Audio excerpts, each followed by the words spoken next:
que sofre alienação parental pode apresentar distúrbios psicológicos, baixa autoestima, dependência química, tendência suicida e quadro de depressão.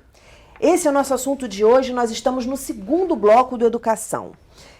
A Adileia, no bloco anterior, se terminou falando que a alienação parental pode ocorrer também por parte de outros parentes, não necessariamente só mãe ou pai da criança. Outros parentes que detêm o poder, porque a mãe, assim, a gente fala muito na mãe alienando, mas o pai também aliena em menor escala. Só que a mãe trabalha, a mãe detém a guarda. Hoje a gente fala de guarda, não vamos entrar no mérito da guarda compartilhada, eu vou entrar no mérito da guarda por si só, a guarda globalmente falando. E aí a mãe trabalha e a criança fica com a avó materna. E a avó materna não gosta do pai, tem uma certa dificuldade de interação com o pai. E a avó aliena também. O avô aliena, os tios alienam, os primos alienam. Entendi. E aí a criança começa a ter uma aversão ao pai ou à mãe por causa de outros parentes e não o próprio progenitor. Então a lei fala sobre isso, sobre outras pessoas que estão sob o poder da criança ou na convivência da criança que também alienam. Você imagina a figura de cuidados, né? Aquele que te ama, que está ali cuidando de você, que te nutre o teu narcisismo, está ali, quer dizer, aquela pessoa é a grande referência, a grande verdade. E aí eu vejo aquela pessoa, de repente, chorando, né, sofrendo, porque seu pai, ou porque né? Enfim, o que você toma um lado, um partido, né? Quer dizer, como que aquela pessoa que eu idealizo, que eu quero ser igual, que eu tomo, são as minhas grandes referências, como é que aquela pessoa que faz tanto bem pra mim tem um outro fazendo mal? Isso. Então, assim, eu vou tomar partido. Ela tá certa. Ela tá certa. Fala mal da madrasta, do padrasto. Não, a sua madrasta não presta, ela vai te bater. A sua madrasta vai cuidar mal de você. Olha, a sua madrasta, ela cuida melhor do irmãozinho, do filho dela, do que de você. Então, isso tudo vai criando uma imagem na criança que ela acaba vendo a madrasta como uma má pessoa, e aí isso puxa também para o pai. Não, e aí são falas que ela toma para ela. Isso. Muitas vezes ela fala aquilo, e aí chega dizendo, não, pro meu pai é isso, pro meu pai é aquilo, porque minha mãe... E aí você pergunta, mas quem te falou isso? Né? Que verdades são essas absolutas? Né? Que coisa estranha, você começa a desconfiar, né? Como é que uma criança chega com verdades tão construídas, né? Ou com mentiras instaladas, e que só da cabeça dela ela tirou aquilo? Não foi, né? Ela começa a escutar e aí ela toma para ela aquela verdade. Essa é a síndrome, porque ela assume esse lugar. Ela toma esse partido. E os danos não são só psicológicos. Eu tenho um caso, por exemplo, que a criança está com suspeita de nanismo, por causa da nanismo? Por causa da alienação parental. Está fazendo tratamento no Fernandes Figueira, por causa da alienação parental. Por causa da falta do pai. E a mãe que é a minha cliente, a mãe, ela não aliena a criança. Quem aliena são os avós paternos e o pai. A gente tem casos muito sérios. Desculpa, Adriana, em relação à mãe. Sim, em relação à mãe. Que está com a guarda. Que está com a guarda. Quer dizer, você pode passar pouco tempo com a criança, o que você está dizendo é isso, você pode passar pouco tempo com a criança e ainda assim aliená-la. Assim conseguir alienar. O que esses pais não se dão conta, desculpa, Adriano, o que esses pais não se dão conta é que a gente está falando de uma criança, disputem eles o amor, o desamor, a mágoa, mas a gente não pode deixar que isso impacte nas crianças. É isso, talvez, é esse recado que a gente precisa dar quando os pais vão se separar, né? O ideal é que assim, vai casar, então assina aqui, olha só, caso você tenha um filho, né, deixa ele separado dessa briga. Não acontece isso, infelizmente. Essa é a grande questão. Inclusive, existe vários casos de alienação parental na constância da união. Ele não é fruto exatamente das separações, seja elas quais forem, né? Uma outra questão que eu queria destacar, e eu posso citar o caso, eu já sofri várias denúncias de ameaça dentro da Lei Maria da Penha, eu como outros milhares de pais, que a gente tranquilamente vai, enfrenta, né, porque não tem cabimento. E, pasmem, os amigos, os colegas de trabalho é que sistematicamente servem de testemunha para isso. Ou seja, eles são tão agentes no processo de alienação parental quanto a genitora do meu filho. Então vamos lá, vamos por partes. Primeiro você falou que às vezes estão casados e ocorre a alienação parental. Como é que é isso, Adriano? Me dá um exemplo. No convívio diário, quando você desqualifica o outro genitor, seja o pai ou a mãe... Você já está separado, você só não está legalmente nem fisicamente. Não, às vezes nem separado, às vezes é uma questão de posse, fica objeto de uma disputa, porque é uma relação totalmente doentia. O que acontece? Você não vai crescer igual o seu pai, você não vai crescer igual a sua mãe. É isso aí. O que acontece? A gente tem discutido até um termo em que eu acho particularmente horroroso, né, que chama de síndrome da mãe maliciosa. Eu acho horrorosa essa referência porque eu não gosto dessa questão da identificação de gênero na questão da eleição parental. A gente tem que tirar a questão de gênero e focar na questão do direito à criança. Sim. Eu acho que isso é a missão principal da gente. Exatamente. Porque no final do processo todo, reafirmando, né, que o dano vai ficar muito maior naquele ser indefeso que sofreu esse processo todo. Informação. Da informação. Né? Mas o que então, é essa síndrome? A síndrome é quando aquela criança chega a um nível, né, isso é um estudo relativamente recente, eu acho que tem 20 e poucos anos, eu acho que da meio da década de 90, em que se chega ao ponto da mãe não ter mais aquele vínculo afetivo e encará-la mais como objeto de provocar dor ao outro. Para isso ela cria um processo de desqualificação que vai para muito além da criança, né? Do tipo promovendo a desqualificação pública do pai, denúncias, ataques públicos. Hoje em rede social, por exemplo, a gente tem um acúmulo lá gigantesco de mentiras que são colocadas de rede social para depreciar. Denúncias em órgãos policiais, denúncia no judiciário.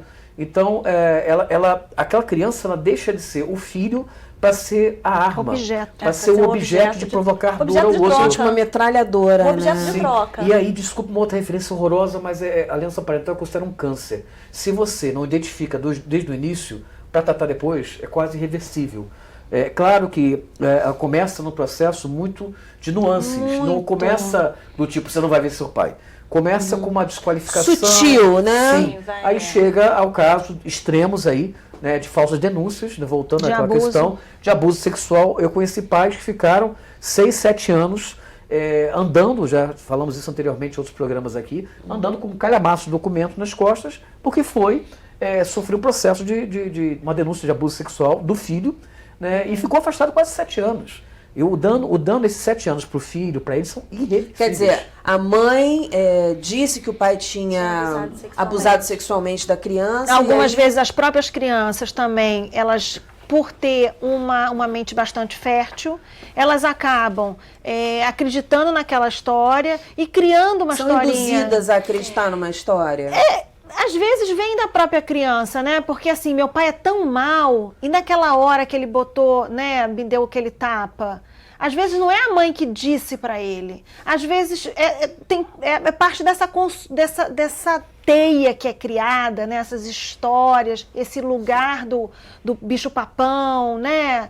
Agora, uma coisa que eu queria entender, gente, é o seguinte. Nesse caso aí, a mãe virou e falou lá na delegacia, enfim, entrou com processo, que o pai tinha cometido abuso sexual contra o filho.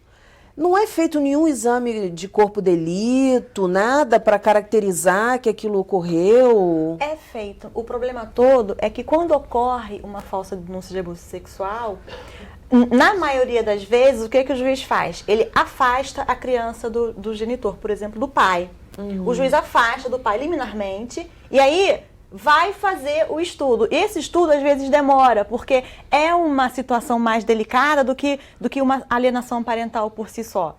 É mais delicado e aí o estudo já é mais aprofundado. Então, o tempo vai passando, a criança já está longe do pai. E isso vai acabar acarretando uma certa distância. E aí, essa distância ajuda. Passa uma semana, passa 2 semanas, 3 semanas, 1 mês, 4 meses. As fantasias se incrementam. E aí vai tudo isso, vai tudo crescendo, porque a cabeça da criança, como a Débora disse, assim, ela cria as coisas na cabeça. Então, quanto mais tempo passa, é pior. E aí imagina, tá vendo como meu pai é mau, ele não lutou para ficar comigo. E tem o judiciário que demora. O processamento demora. Os serventuários falam do processamento como se fosse uma cidade distante. Não, tá lá no processamento. E tá, mas o processamento, e aí, como é que vai ficar? Então vai para o processamento, vai para o psicólogo, vai para o assistente social, volta para o Ministério Público, volta para o juiz, que volta para o Ministério Público. Nossa. Isso tudo demora. Já nem eu consigo entender. A gente já se demora. perdeu aí nesse caminho, né? Mas e tem outra coisa, nem sempre os abusos eles são detectáveis fisicamente, a grande maioria. Sim, eu ia falar isso. E aí é tudo reminiscência. O que é mais difícil? Sendo que a gente não pode esquecer, né, que a mente ela é construída em cima de fantasias também. E fantasias que também se suportam algumas vezes em relação a amores e a consolidação de amores com mães ou com pais. A gente tem casos classiquésimos da psicanálise falando exatamente desse desejo, né, pelo pai e pela mãe. Então a gente tem aí um emaranhado de fantasias, o que é fantasia, o que é realidade, o que aconteceu, o que não aconteceu. E tem situações tristes, como eu falando, a gente convive em vários grupos hoje por meio eletrônico. Hoje a gente está interligado com grupos no Brasil, na América Latina e em Portugal.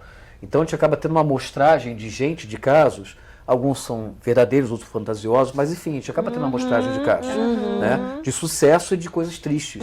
Tem casos, esse é um caso próximo, que a mãe lesionou a região genital da criança para que caracterizasse. Meu Deus, e como é que foi comprovado que foi a mãe que fez isso? Foi um processo que durou 7 anos. É muito demorado. 7 anos. E tem como provar, dá assim, certeza de que foi ela que fez? A gente tem que preservar a pessoa sempre, claro, né? Mas quando eu conversei com esse pai anos depois, ele falou assim, não, já estou vendo de novo, vamos deixar para lá. Nem você pedir reparação através da denunciação caluniosa, que é crime. Inclusive a doutora Diália pode falar melhor do que eu, ela responde criminalmente por isso, vai a júri, inclusive. Ele quis mais, ele não quis ir à frente, já basta eu ver de novo minha filha.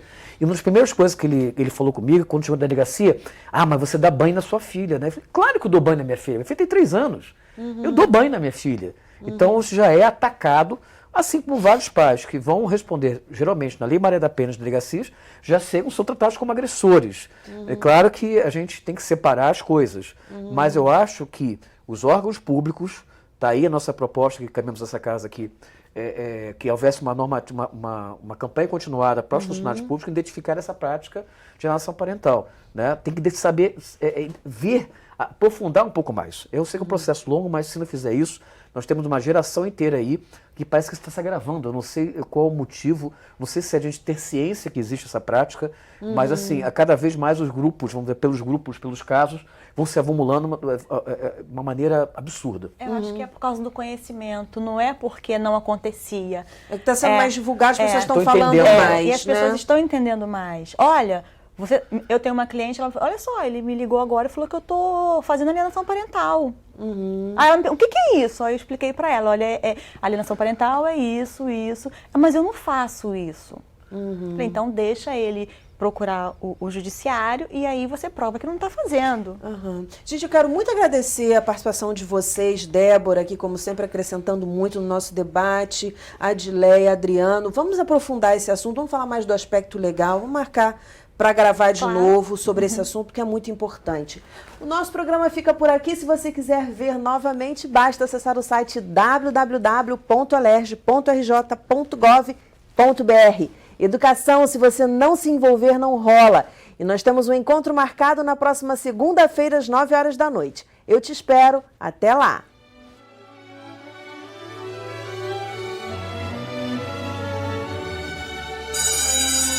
Eu gosto de ler e eu gosto muito porque eu me imagino dentro do livro e eu fico com várias imaginações.